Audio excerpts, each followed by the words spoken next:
How's it going, everybody? RazingHel here, and today we're going to be taking a look at Ultimate Epic Battle Simulator. So you know it's really going to be ultimate and epic. So you might recall a couple of, it was about a year ago, I suppose now, there was a game that came out that was called Totally Accurate Battle Simulator, which was far from it. Actually, it had a lot of like low polygon units running about the place, and I think it was more or less designed to be humorous. But I think Ultimate Epic Battle Simulator is going for more of the photorealism aspect to the battle simulator genre, as I suppose it will eventually be known as. So what we have here, this is basically the extent of the game. You get this battle menu. Basically, you can set up your different troop formations. I think there could be a lot of improvement here.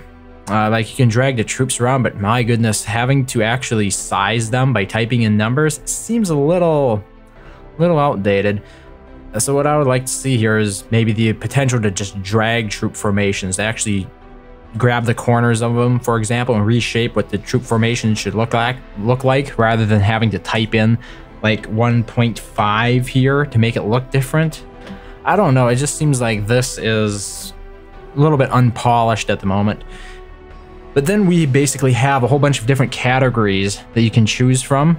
At the moment, I think the medieval stuff is the most fully fleshed out. So for example, here for medieval, we have the heavy knights, footmen, archer, cavalry, spearmen, all that good stuff, catapults, of course. With some of the other ones, like they have different time periods. So if you have World War II, for example, they have a U.S. soldier, but that's the only unit at the moment. So I have a little bit of some fun stuff set up here, a few different teams, not too many units. You can adjust which team everything goes on. So in other words, like we're going to have the US soldiers versus catapults, heavy knights, chickens, and Persian. I have no idea what Persian is. That doesn't seem right. Are we talking like Persian immortals? Roman, Spartan? Okay. Anyway, let's get started. There are also zombies in it, because of course there are. Okay, they're loading the units in. We should see them. Oh, there go the catapults. We should see them pop in any time now. Excellent. So basically you view the entire world from like a god mode perspective. So we can zoom around the entire battle. Camera is entirely untethered from us. We can go up. So Q and E raises and lowers the camera respectively. What do we have over here? We have, these must be the Persian immortals. Over here, of course, we have the World War II soldiers.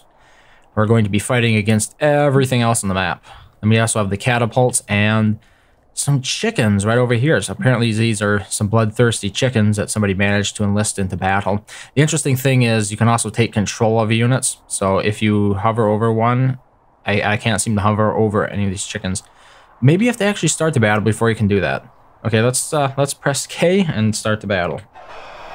Oh, there we go. Okay, so now we're a chicken. I can run around as a chicken. How interesting is that? We have 20 health as this chicken. Oh my goodness. They just absolutely massacred the soldiers already. You'd think guns would, well, maybe they wouldn't be very effective against catapults. Yeah, so that was a pretty short battle. What we need is more troops, right?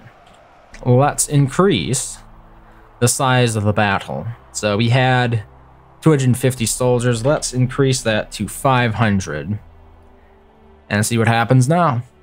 One thing I definitely think could be improved in terms of Ultimate Epic Battle Simulator is the fact that it would be nice if I didn't have to go back to the main menu every time just to reset this kind of stuff. So it'd be cool if I could just keep spawning more things in just to see how they interact with one another. That would be nice.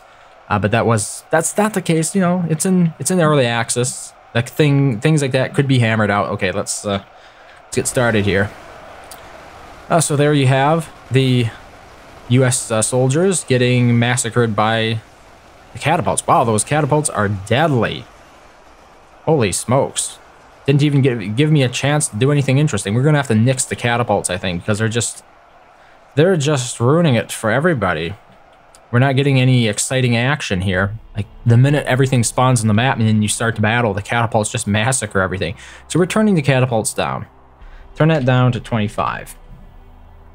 That should be much more reasonable. Yeah, as you can see, the map, though, is pretty big. And it's pretty detailed, too. It looks pretty nice. There are several different maps. Like, here's the City of Lost Crusaders. It's desert map. Avalanche Canyon. Let's go ahead and try playing on that one once.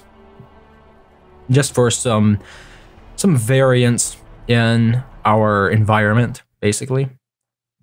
So this should be a bit snowy. Yeah.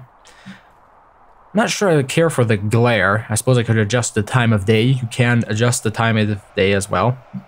Okay, okay. Where are we looking? Where are we looking? Okay, it looks like everybody's stuck in the hills. That's a bit inconvenient, actually. Look at that. The Persian immortals are stuck inside this hill. Some of them, anyway.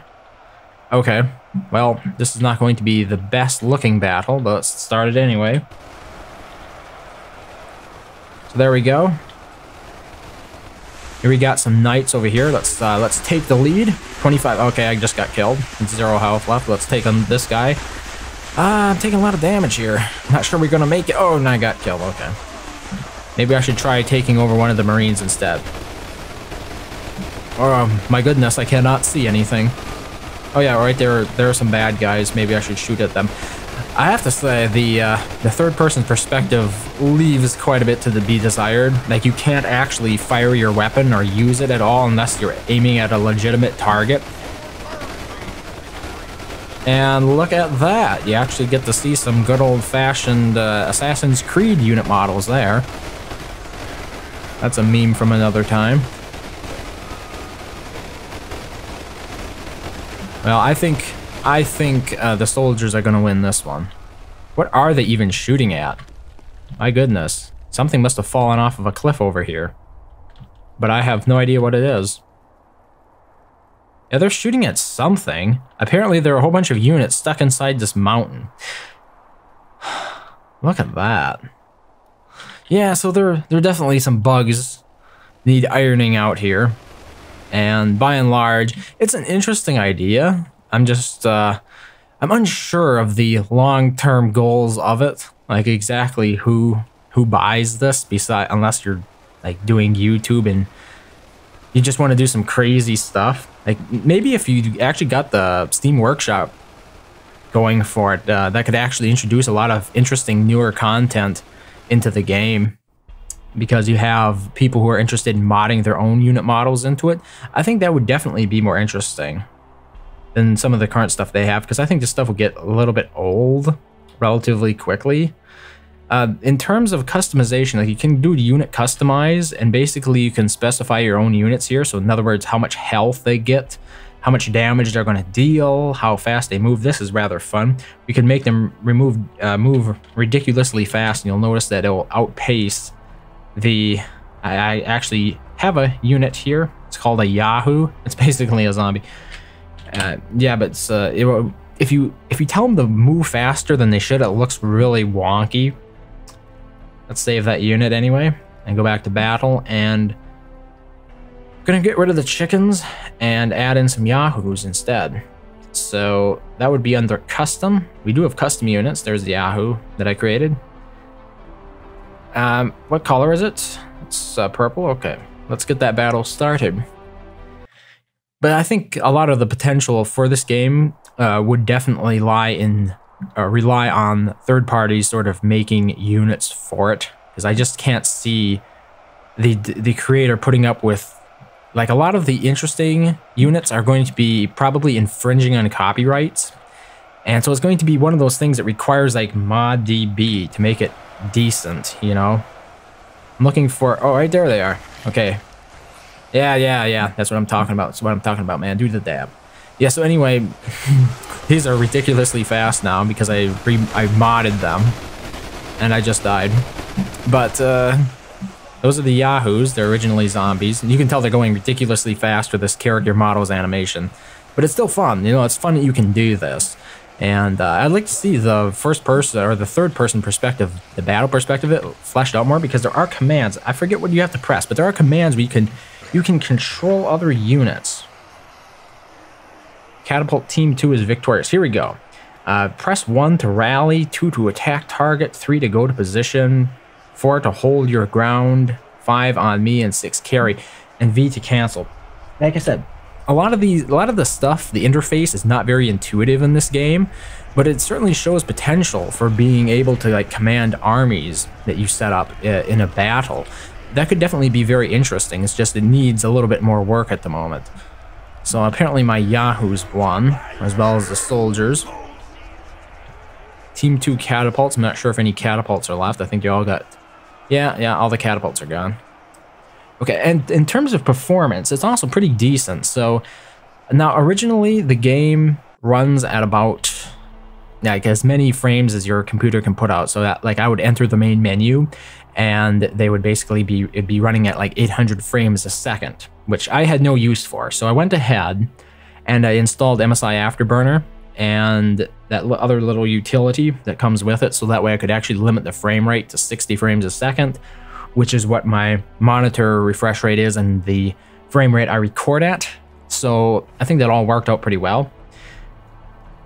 In terms of performance issues, if you go back to main menu, there are options here. Overall quality, right now everything's on high that I've been using it, and I've been able to keep a steady 60 frames a second with the units that I've put down, but obviously I haven't put down that many units. And then you can do things like infinite body pile height, and it says it's a bit unstable.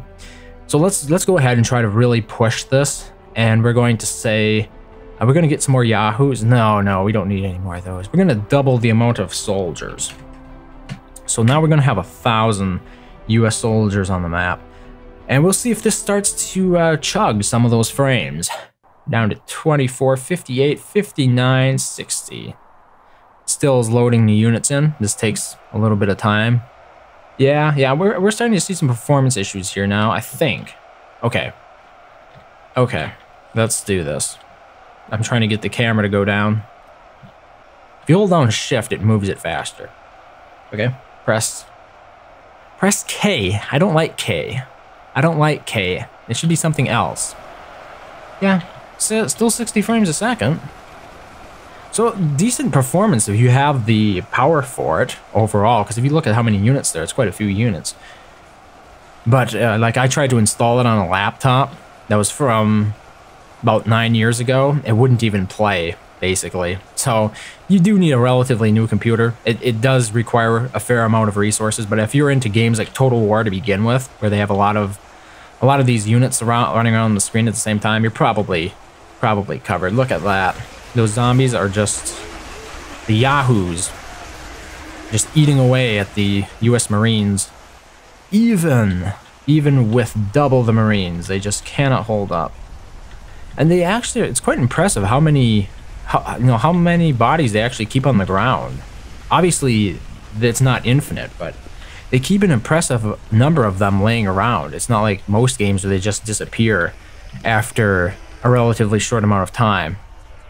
Like you can actually see where all the battles took place. Like here's all the parts from the catapult. Over here we have the zombie bodies.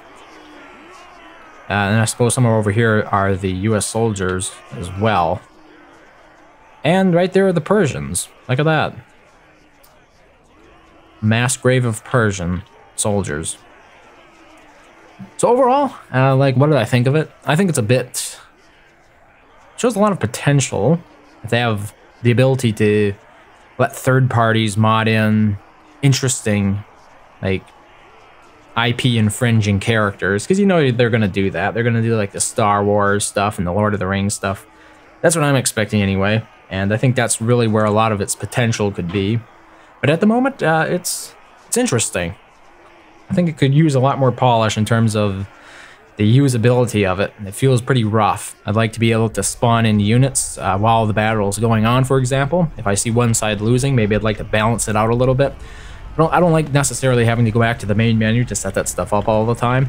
And then in terms of actually being able to command your own army, I think that sounds really interesting, but at the moment, it's a little bit clunky. Like, you have to press V or something just to bring it up. I forget. It's not intuitive at all. And I also had problems in the past where the mouse cursor actually does not stay inside the game. So if you have two monitors, it kept clipping out outside the screen for me, which meant I was clicking on my other monitor all the time and minimizing the game. And then I also have the problem of neither OBS nor Bandicam will accurately hook the game. So in other words, when the game is up and running on my monitor, it refuses to hook the API for it. So at the moment, I'm just capturing the desktop, which might be okay, but in the past I've had bad experience doing that because there seems to be a lot of vertical tearing or horizontal tearing. Refresh rate is not vertical. Yeah, there seems to be a lot of horizontal tearing when you actually do that. So yeah, that's Ultimate Epic Battle Simulator. Wish they had come up with a less memey name for that. Seems a little too try hard, I guess, but overall I like it. Just needs a little bit more work. So yeah, thank you very much for watching as always, and I hope to see you next time.